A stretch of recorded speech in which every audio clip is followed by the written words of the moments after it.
Makes sense though, like you're saying.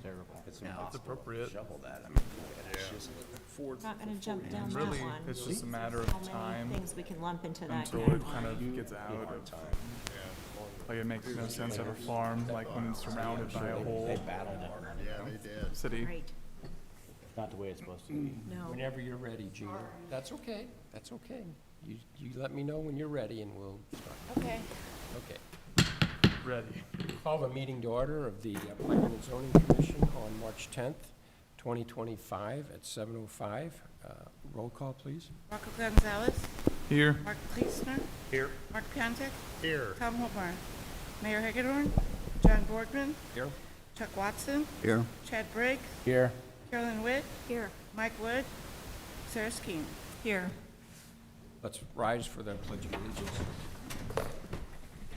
I pledge allegiance To the flag of the United States of America and to the republic for which it stands, one nation, under God, indivisible, with liberty and justice for all.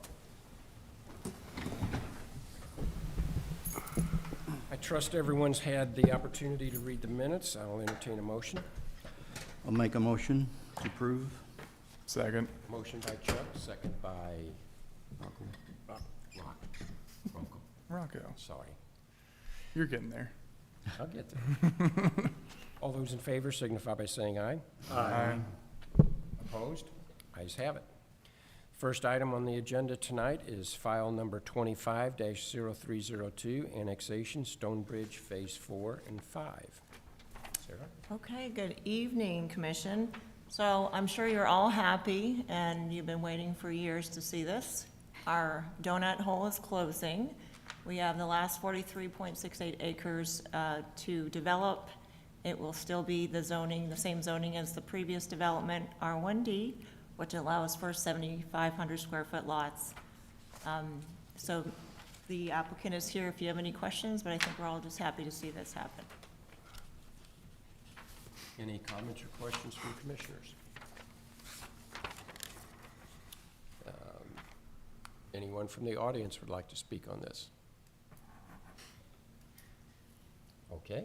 I would entertain a motion. I'll move, we approve. A second. Motion by Carolyn, second by Chuck, that we approve the annexation of file number 25-0302 of 43.68 acres in Stonebridge Phase 4. All those in favor? Aye. Opposed? Ayes have it. Next item is file number 25-3003, preliminary plat Stonebridge Phase 4 and 5. Okay, so yes, here's our last two phases that they're proposing for development. Phase 4 will consist of 49 lots and Phase 5 of 50 lots. And again, the lot sizes are, within our minimum lot size of 7,500 square feet, lot width at 60. All streets that are planned have a 50-foot right-of-way. We did discussed previously last year when we were looking at Phase 3 about connectivity for the fire department, and we are now officially connecting. So Fielders Close, which was the last phase, Phase 3, will then connect with Timber Creek, and then Timber Creek will connect with Fox Crest, which is currently under development. So from my understanding, it's just easier to go from the north and just move their way down into the middle section. But again, the applicant can speak to the reason why 4 is coming before 5. There are 5 new cul-de-sacs proposed. One of those cul-de-sacs is not a very large cul-de-sac. It's actually about 200 feet in length. The proposal is that the back of curb to back of curb will be a 30-foot width as opposed to our 35-foot width that we normally see, but we do allow it as long as there's only parking on one side. I did highlight that cul-de-sac so you can kind of see that there. The other issue with that one is that the grade is a little steeper than what the code allows, and so we would have to look at that and have that discussion about that grade at 12% versus the 10%. But other than that, everything else meets the code. Any comments from commissioners? So when you say the grade, are you talking about from where it first enters all the way to the end of the cul-de-sac, or the road as it enters the cul-de-sac, or? From the Fiddler's Close Road to the, I'm gonna say, assume the middle point of that cul-de-sac. Okay. So that 200-foot stretch. I guess I would comment that I know we're working on the bridge from Rabbit Trail to Fox Crest now. So Charles, just fill me in that we're, I guess, simultaneously building, correct? I mean, as far as the connection? Charles, would you come up to the mic, please? Do you want the pointer? No, I just, We should be working on that connection here in the spring, construction spring, summer. Right. And getting that done as far as the bridge portion of that roadway, so. yeah, I'm not saying we're not, I knew that, but I'm just saying that we're gonna have the bridge through, Fox Crest through before we get these lots developed, so connectivity will Yeah, I be, think they'll not be kind an of all issue. be, yeah, Right. being under construction around the same time. Right, so. thank you. So this is a, I'm sorry. No, go ahead. I was going to say, this is an overview of everything that we've been looking at in the past couple years, starting in 2023, when you approved Phase 1, and then Phase 2 in December 23, and then Phase 3, which was this last June. And that, the connection that you were just speaking of at the north there with Fox Crest, connecting to Rabbit Trail, and then going across to, what is that? Not Vernacey. What is that? North Crest, thank you. The only comments I have is on the Ava Court cul-de-sac. Correct. I'm concerned about the 30-foot wide street, even though it is only 200 feet, because then that requires parking on one side, and that's an enforcement issue. And I would rather see a 35-foot wide street, just like we have in all the other developments, so we don't have one short street that gets to be an enforcement issue. Because coming off of Fiddler's Close Road, with that angle of departure, and we're probably gonna have to get that changed to where, in the fire truck world, it requires an 8% angle of departure on the front and the back axles. So if you have 12, what you have to do is flatten that out until the truck can start making that climb, and then they can go up to the 12 to get to that point. But you can't just come off of Fiddler's Close and make that 12 and go straight up. A perfect example is Westview, I think it is, or Westway? Westway, yeah. Westway off of Fifth Street. It's real steep, Familiar with that? yeah. We cannot come off of Fifth Street and go up Westway. We can come down Third, but we can't go up or down Fifth. So this would be that same type of situation, where that street would have to be flattened a little bit and more of a gradual, and then go up to 12. So that's the only two concerns I have with this, and the developers here tonight may be. But is that why you have it as less than 200 feet to allow? So as long as it's under 700, I think it's 700 feet. and 700 feet? Less This than one's only 10 200. units accessing that cul-de-sac, we do allow the 30-foot back to curb.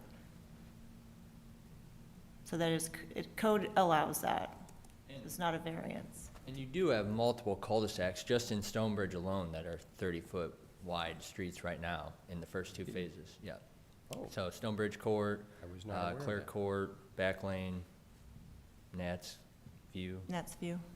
so. Okay, I was mean, not aware of that. A lot of, Guess I didn't catch that when Yeah. it came through the first time. But the angle departure's Yeah. something we need to look at. And Maybe anyone from the audience would like to speak on this? I'm sure Cameron would. Good evening, my name's Cameron with Wonderlick Surveying Engineering. Yeah, so John, I'm not saying, I don't have the fire code here in front of me, but, so you said 8%. I think it might be 8 degrees, which is different than percent. You're correct, it is 8 degrees. Yeah, so by way of example, when we did the box store out here on South 47, there was, remember the vertical alignment there going into that school was really bad. And so that actually, one of the issues during the site plan, you guys didn't see it because there wasn't a land division, but during site plan, they wanted to make sure that the biggest fire truck you had could go in there. And it was actually a 15% slope, right? So that kind of sets things, I guess, in your head of how steep that is. This is not that steep, meaning that if you look on the profile here for Ava Court, it's on sheet 5 of 7. If you look there, we've actually got a 2% cross slope going to a 5% tangent, and then into the VPI. So we're not, I guess, don't invent, whatever example you used, I'm not familiar with, the example you used in town. Yeah. Yeah, I'm not familiar with that particularly, but this is not gonna be anything like that. So this is much better than that, even though So, being an engineer, can you explain the difference between percent and degrees it's, of departure? yeah, so if you think about a 45-degree angle, this is the best way I can, when you think about a 45-degree angle, that's 100% slope.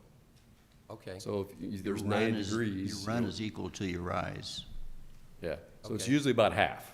okay, So what I'm saying is that that's an easier way to think about it. You know, so in your example, 8 degrees would be 16%, about, right? And that's the reason why the 15% out there worked for us on 47 at the box storage place, if you think about it like that. okay. I don't want to get into all the math, sine, No, cosine, that's- tangent, and all that, but that's what it is. I needed that explanation, because Yeah, I- but it's, people get confused with degrees versus percent. Percent. Rise Very will run good. like Chuck said. Thank you. All right, any other questions? Thank you.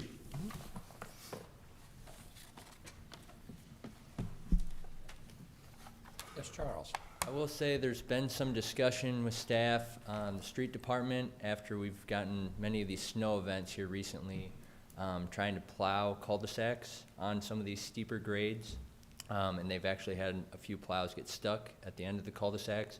As you're trying to, get down these steeper grades, it's hard for them to back out when you start getting even 10%, which is by code. But, if we start getting over that to 12, they're difficult because you got to get to the end of the cul-de-sac, stop, and then you're trying to come up or down.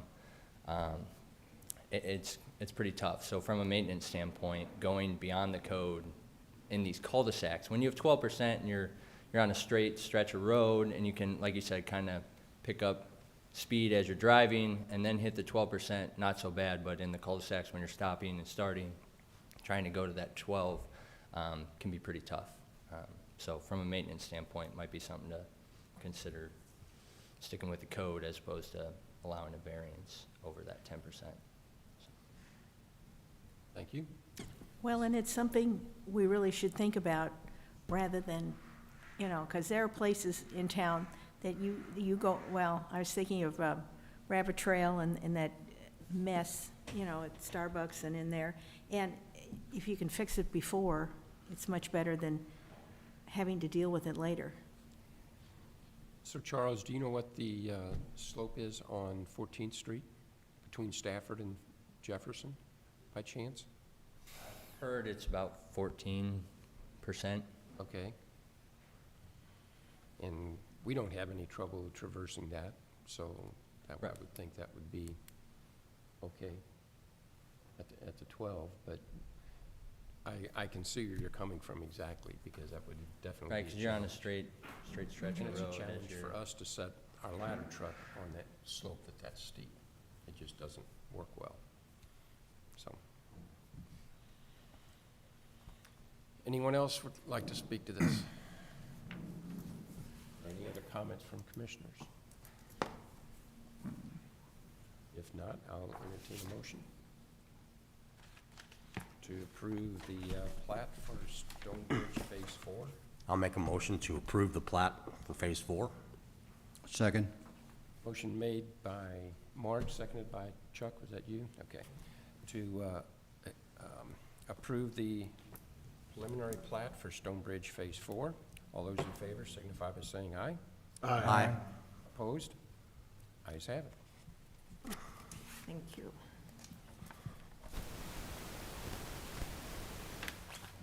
Next item is file number 25-0304, preliminary plat, 10080 Caroline Drive.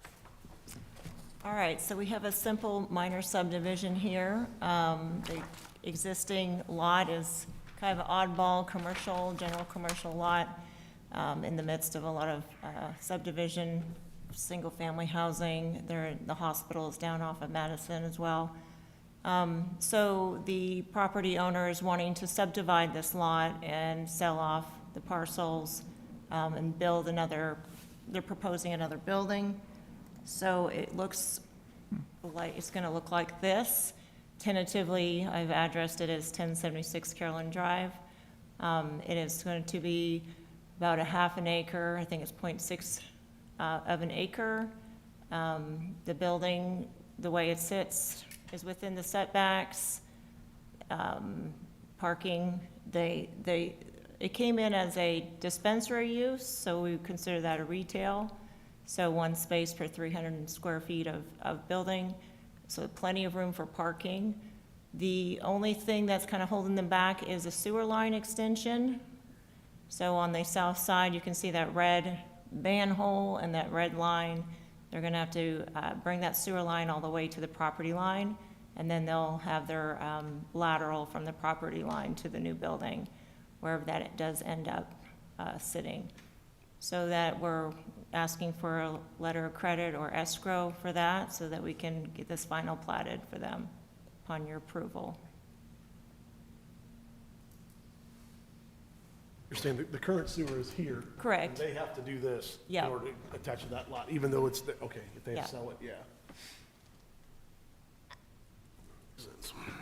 Minor comment, Sarah, on the note, or on the first page, it's dated as November 12th, 2025. On the first, yeah, that's a mistake, sorry. Good catch. Was this a carryover from some, From another preliminary plat, probably? Yeah. I'll get that fixed. Any other comments or questions? Is there anyone in the audience that would like to speak on this?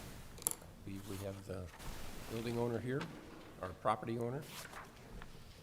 Good evening. My name is Jacob Dobbs with Cobb Valley Engineering. I'm representing the project on behalf of the property owner.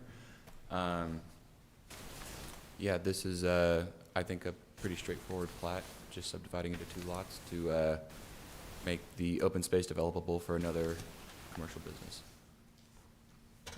Are you proposing a single-story or 2-story building? This would be a single story. Single-story, okay. under applicant information, it has 8040 North Oak Traffic Way, but no city, state, or zip. Are you Kansas City also? Or Yes, North that's Kansas City? Kansas City, Missouri is the Okay. address. But there is no address on the, as far as your address goes.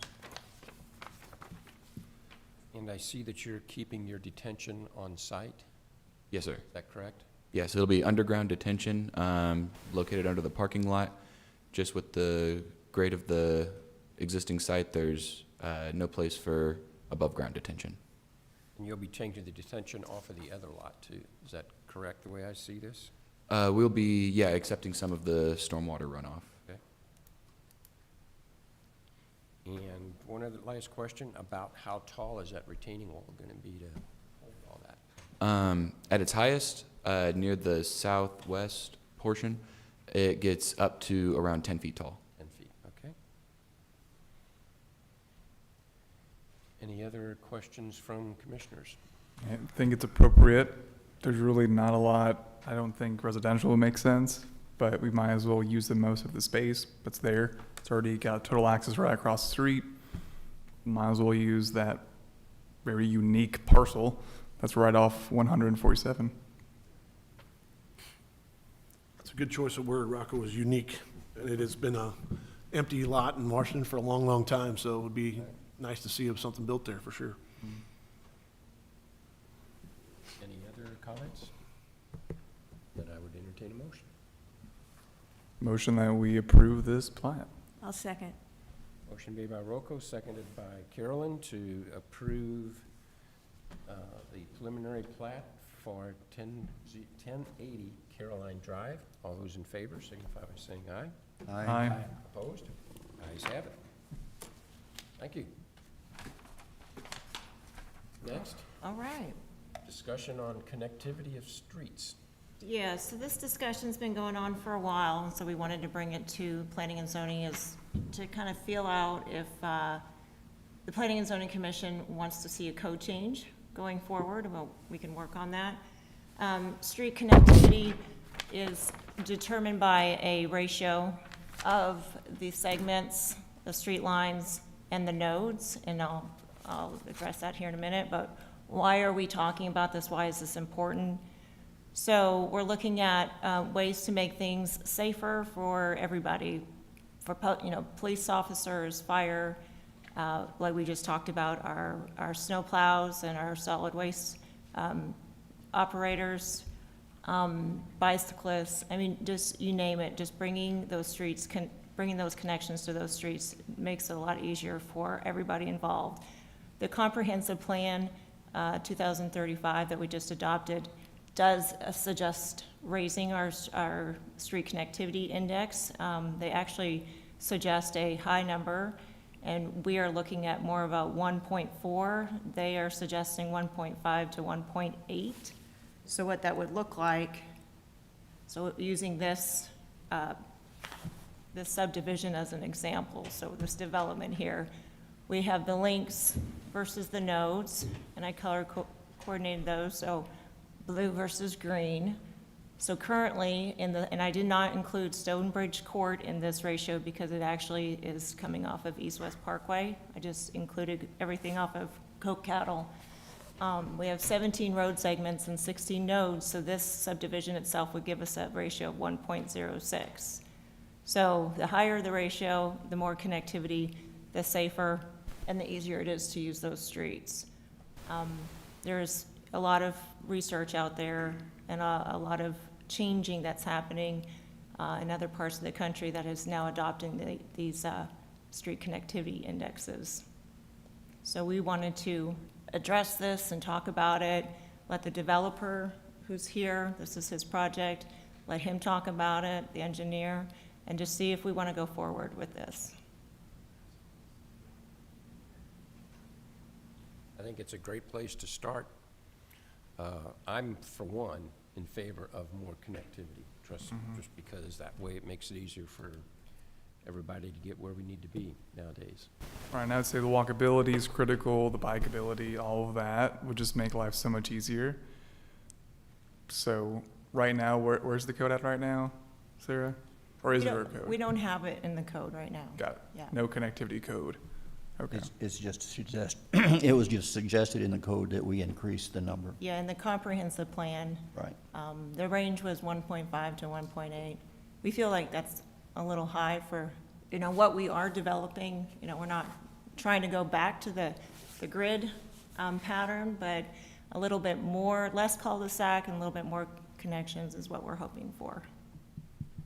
I would say the negative to that is as a developer, then it's less lots Yep, correct. when you put it in, and that's just simply said, and what's feasible when they do that. I mean, on this situation here, well, the whole entire map is hills. I mean, we're not talking a flat spot on that map, so there's only so many things you can do as far as lots go to make it right. I definitely agree with connectivity is definitely good, and when you can, but it also comes with a price that, Yeah, would it be developed or not? And we wouldn't be, again, I said this to John when we walked in here before the mics were on, but annexation of 43 acres and right outside of Washington is fantastic. 12 years ago, we're required annexation. Now it's voluntary. Developers are doing it. We can't make it a hindrance on them, but we need to make a good plan that Right. we have connectivity and work with them in this process, I guess is what I yeah, would we say. understand that there's going to be concessions, and that's why we want to kind of draw out some guidelines and exceptions if it's topography, whatever it is, that we would make those concessions going forward. And I, for one, I don't want to live on High Street, or, you know what I mean? There's a benefit to living on a cul-de-sac where it's hopefully quieter and, you get neighborhoods where you're not running through main thoroughfares, as far as that goes. So there, like I said, there's two sides to it rather than just, let's meet a number. You know, there's, okay, safety's one thing, and I agree with that, but, you know, to just sit here and say, hey, we have to get to 1.5 or 1.7 in order to make this better, you know, you gotta look at the whole entire place and, you know, what lots sell, you know, for that matter. As a developer, we need to know that too, so, yeah. Yeah, I think it can be worked out, you know, to where everyone would benefit from it. You know, things can be taken away. Right. So things can be worked out, I think, to where everyone would be happy and safer. It's okay with the commission. We have a developer and an engineer here tonight. Can we see what their thoughts might be? Put them on the spot. Mm-hmm. Would you I like guys what you're thinking. mind? Sorry, Cameron, that's probably putting you on the spot a little bit, but you can give us your perspective, maybe? How about this? Thank you for the opportunity. How about that? There you go. Perfect. That's the way I look at that. Right attitude. Right. So, I've been working in Washington since 1995, so I've got quite a bit of experience of the topography. So I think this would be best discussed at a steering committee, meaning that this is a complicated question, just like Jeff mentioned. And just think about all the factors that go into this. I really don't want to get into, I mean, I did look at where this is coming from. You see the lower left of that says new urbanism. There's the great streets, there's all this concept, right? I tracked this calculation that started back to Kentucky. I looked at the city it came out of, Frankfurt. I looked at what's happened historically over the last 20 years. To Jeff's point, not a lot of development there. And sometimes that's because someone adopts a theory that doesn't work and the developers leave. Back to Jeff's point, there's been voluntary annexation, not mandatory annexation. So without getting into all the details of it, I think Vic's open to the conversation. We're open to the conversation, but it's just got to make sense. And I think all those details, in my experience, have been best worked out through workshops. You know, whoever wants to be on the steering committee, I'd volunteer to be there, just so they hear, we have a conversation about things. That'd be my It's suggestion. an educational process for all of us. So Correct. I think that would be a good approach to that. Yeah. So Okay. if you got any questions for me, that's why I'm here. I'll let Vic speak, but Anybody have any questions? I mean, I know I don't want to make any hard, fast numbers either. I think to everyone else's point, but since that current development would be 1.06, I mean, is there we have any idea across Washington, like what is like an average connectivity ratio or something like that? I don't know, Rocco, what the number would be. Do you have any Oh, I idea? didn't calculate the number, but, you know, it would be different depending on what part of town you're in. Right. Yeah. I think that's maybe when we think of like the workshop, figuring out if we could have maybe themes, like this part of town is this, because we know the topography is Correct. like a hard golf course or whatever it is, right? Yeah. Yeah, correct. Out on Meter Lane where it's all flat, the connectivity could be great, right? But if you go, southeast or whatever, where you get into all the hills, it's gonna be tough. And that's getting to be what everything is outside of the main part of Washington is hills and rock and. Correct, Chuck. When you think everything about else. compact and contiguous, Yeah. it's a long ways to flatland, you might say. Yep. Any other questions for Cameron? Vic, is there anything you would like to speak to this on? I'm not trying to put you on the spot or anything, and just giving you the opportunity. I'm not going to put you on the spot, but we are. Vic Horskamp, developer in that Phase 4 Stonebridge. And the only thing I would say, and I thought, I like Cameron's idea that, hey, let's talk about it. If we hear, you hear everybody's side and then make a good decision. But my concern for the city of Washington is, we've added some pretty big expenses in the last couple of years. One being tap fees on new homes, and the cleaning of the runoff water. Huge expenses, and it'll be interesting to see how that plays out, and if developers are coming to the table once they realize those expenses. So this connectivity would be another addition. So my thought is we should consider in that meeting that maybe see how everything plays out to what we've added so far, what we've added in the last couple of years before we possibly add some more. Good points. Thank you. So if we do a steering committee, do you want to poll some people and talk to city administration and see how to go about doing that? I can do that, yeah. I think that would be the best Yeah, approach. I like the idea. Commissioners agree? Agreed. I think Cameron already volunteered to be on it. Okay. He did. Yeah, number one. Yeah, it's on volunteer. record. Yep. Hey, Sarah, well, this is on the same subject but different place in town, and Charles can maybe allude to this. I mentioned this a year plus ago with the development behind the American Legion. Right. Okay, the name escapes me now, but. Bluffs of Basora. Right. So First Street, dead ends at Mercy Hospital parking lot on the bottom of the hill there. And then there's no street for one block, basically the back of the American Legion, and then it starts again. And I had a conversation, I'm not gonna speak to anybody's name, but from the American Legion, that they would be fine vacating, or, their property back there. It would actually make that development better if we put the street through. And there's a connectivity possibility in Washington that we as a city should be looking at just as much as we are telling developers to do that. You know what I'm saying? I mentioned it at a meeting, said we would discuss it, it hasn't gone anywhere. It's not to the utmost importance to me, but it's something that, it makes sense, and why not? While we're gonna have a development back there, then you can get it from 47, you wouldn't have to go past the hospital and around on one entrance off of 3rd Street now that we vacated Madison Avenue at the hospital, et cetera. Those kind of things come into play. And then on a regular basis at a city council, we vacate easements and right-of-ways.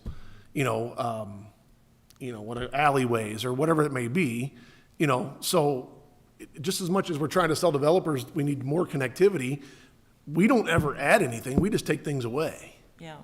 From our standpoint as a city. So, again, I'm not opposed to this and to the conversation, have a conversation about it, but before you make someone else, we need to look at what we're doing on internally, that we take out streets all the time and then we don't take away connectivity on our own. Right. It's definitely a case-by-case situation. Right. And we understand that too. We just wanted to bring that conversation to the table and say, we need to see streets, not taking away streets, but seeing streets that are developed in a way that we have multiple in and out, multiple access points. And I would even argue too, I know Rabbit Trail is always a conversation that comes up about people speeding down Rabbit Trail. And if you have streets connecting through there, you have to stop. So that slows down traffic so that it's not a speedway going all the way to Beaker. Right. So that it's just, yeah, I don't agree with taking away streets. I think that we definitely need to be looking at those more carefully when they come up. And to your credit, Sarah, I will say this, I've sat here for 12 years now on the council, and I've never looked at a graphic that said road segments and nodes and had a comparison and a number. We didn't have that. I'm as funny as it may sound, but we didn't have that. You got here's a plat, looks good, and you go on. And I think you guys agree with that. You sat on planning and zoning, and it looks good, but now you have a comparison number to look at. Not that we have to have an exact 1.5, whatever the number may Right. be, but again, to Sarah's credit, now you have something to compare it to, whether right, wrong, or indifferent. We dealt without this for years. It's another learning curve in addition to that, so. Well, part of that too is, you've gone to more, even looking across, South Point Road at, what it is across, but you've got only one in, one out and stuff. You've gone to enforcing more of, 2 ins and outs and stuff like that too, so it's, all of it is just a learning process. As you go, you learn what has worked in the past, and now you've started doing something, and it's like, well, it'd be better if we added a little bit more of this back into it to get more of that. Right. And I will say one more thing, Chuck, and I said this to John when we got here. We are in a good situation, and we are all fortunate to be sitting here talking about voluntary annexation and 99 lots added to our town. We're not sitting here stagnant like others are, so we're in a good spot. This is a good conversation to have. We're in a good economic spot to be doing this.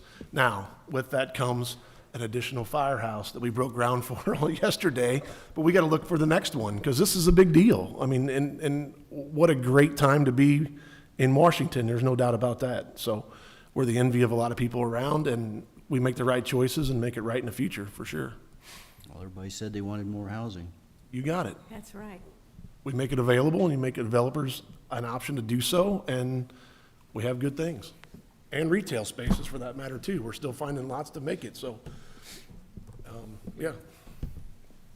Okay, so we'll put together a steering committee, Yep, I'll start working on that. okay?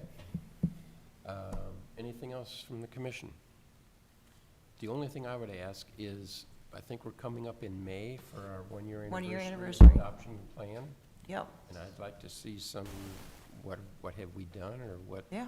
I'll put together our some, status is, and what our plan is going forward, because we talked about that when we Mhm. adopted it. We didn't wanna just Yeah. put it on the shelf and not do something with it. So I think it's time that we prepare for that.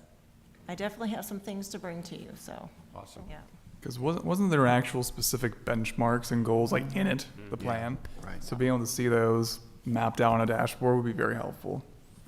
And maybe you could send it out as part of the agenda, so we could all review it again beforehand, Sure. or something, Yeah. just to have it, so we educate ourselves more. You'll have it on the anniversary. There- Yeah.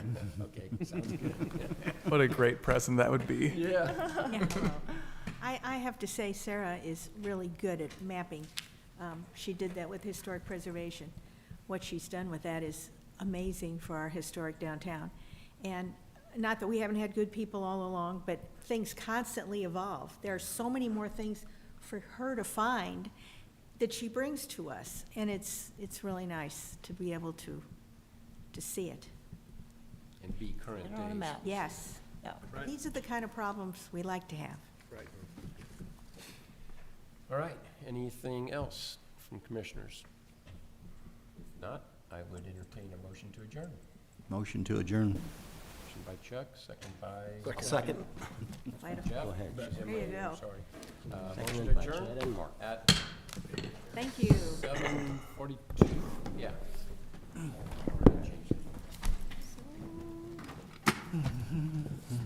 So we have just enough people here to do this? or Thank you, how many Jeff. is this supposed to take? No, we had Two, 1, three. 2, 3, 4, 5,